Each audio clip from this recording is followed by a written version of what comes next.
We are following breaking news here on CBS Sports HQ. ESPN reporting that Zion Williamson will miss several weeks with a knee injury. The actual quote here, period of weeks, due to a right knee injury suffered here before the regular season. And the Pelicans actually open up the NBA regular season at Toronto, part of a doubleheader on Tuesday.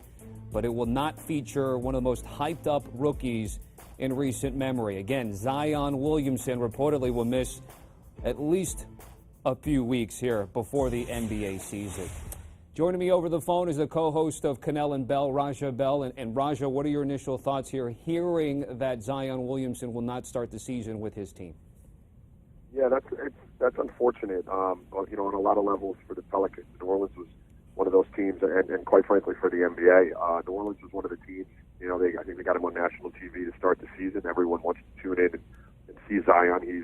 He's as big a draw as there is in the sports world right now. So just broad scope, that stinks for everybody.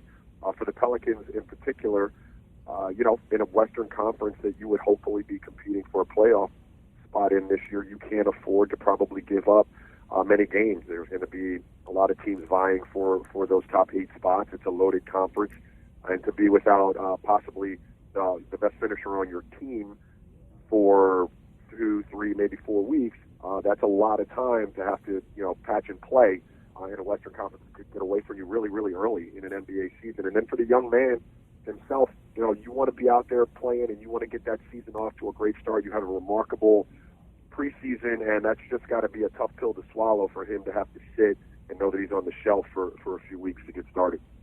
Raja, you have some front office experience in the NBA, and you're kind of elaborating to sort of the macro of both the Pelicans and for Zion. You know that he was supposed to already miss the final preseason game tonight, didn't travel with the team to New York. So initially it was just sort of like a knee soreness thing, and then yet here this morning on a Friday, now missing extended period of time. What do you think the front office is thinking? They're being safe here, they're being smart here. How do you sort of evaluate it from afar? I bet that they're holding their breath right now. I don't know how much information they've gotten. I haven't spoken to anyone there in New Orleans, but if it's still unclear as to what that injury is, I think everyone has got to be holding their breath until they get the actual injury update. I do imagine, regardless of the situation, they're going to err on the side of caution with Zion. While I just alluded to them wanting to be in the race for a Western Conference playoff spot, ultimately they want a healthy Zion, and not just for this year, but for years going forward. That's going to be the cornerstone of their franchise. So no matter what the injury is, caution is prescribed. But I imagine until they get any more clarity on it, they're going to just be holding their breath and waiting for possibly the best case scenario to play itself out. And without knowing exactly, obviously, the severity of the knee injury, again, going into tonight's final preseason game, it was knee soreness, and we haven't gotten a lot more information on exactly what it is. But what typically would a normal knee injury, even one that would be considered knee soreness, due to a player like Zion Williamson? Yeah, well, knee soreness, it could range from your basic patella tendonitis, which is just really aggravating and sore, but something you can warm up and kind of get through game to game as the adrenaline starts to flow. That's not typically going to take too much out of your ability to be vertical and be as explosive as Zion is. If you start getting into there being some debris in the knee or scope type of situations where it's got to be cleaned out and you don't have the procedure, that could limit what you're able to do, and your knee can start catching, so to speak, which means it feels like it's locking up on you, and then you're not able to kind of perform the duties that you have to perform on an NBA court. Once it's taken care of, though, if it's a minor procedure and you're not having a ligament repair done, he should come back and be fine. They will rehab that. They will do the therapy that he needs. And trust me, I've got experience with David Griffin and company.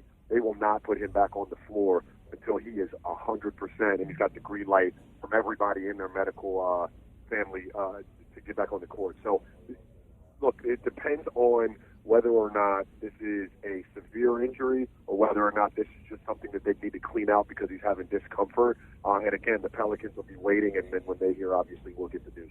And all we know for sure is that he will not start the regular season on Tuesday on the court. That's Raja Bell joining us here, NBA analyst and co-host of Cannell and Bell. Raja, appreciate you joining us over the phone here. And again, Tuesday night at the Raptors, that's the NBA regular season debut. Again, We the North, the NBA champs, will host a Zion-less New Orleans team next week.